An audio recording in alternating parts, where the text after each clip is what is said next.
विपक्ष नेता जयराजसिंह मोरीनी मुख्यमंत्रीने फरियाद बाद मार्ग अने मकान विभाग द्वारा सिहोर तळाजा स्टेट हाईवे रिपेर करवा सूचना अपाई। सिहोરના કાણા ચોકડીથી લઈને કોટમેશ્વર જવાનો રસ્તો તેમજ ઉપર લીલાપીર જવાનો રસ્તો અત્યંત બિસ્માર હાલતમાં હોય અને બનાવ્યા બાદ ટૂંકા ગાળામાં વારંવાર તૂટી જતો હોય। આ અંગે અમે તારીખ 1/8/2025 ના રોજ માર્ગ અને મકાન વિભાગમાં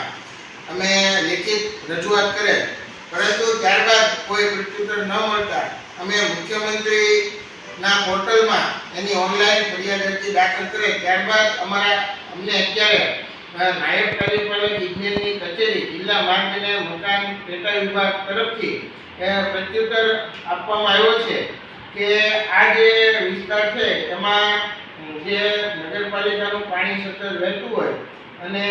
એ પાણી જેવું બંધ થાય ને ડ્રાય સ્પેલ મળશે એ સાથે જ તે એજન્સીને એમાં જરૂરી મરામતની કામગીરી કરવા સૂચના આપેલ છે, તો તેમની વિરુદ્ધ ટેન્ડર ક્લોઝ મુજબ શિક્ષાત્મક કાર્યવાહી કરવામાં આવશે એવું અમને લેખિતમાં જે માર્ગ અને મકાન વિભાગના નાયબ કાર્યપાલક ઇજનેર છે એમને લેખિતમાં અમને આપ્યું છે। એટલે અમને ઝડપથી આ કામ શરૂ થશે એવી બાંયધરી આપી છે। આમ છતાં પણ જો કામ શરૂ કરવામાં નહીં આવે તો અમારે એમાં ઉગ્ર આંદોલન કરવાની પણ ફરજ પડશે અને આની કાયદાકીય લડત પણ અમારી ચલાવવામાં આવશે।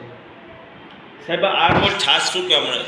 એ વિસંગતતા અંગે અમે જે તારીખ 1/8/2025 ના રોજ લેખિત રજૂઆત કરે તેમાં આ બાબતનો પણ અમે ઉલ્લેખ કરેલ હતો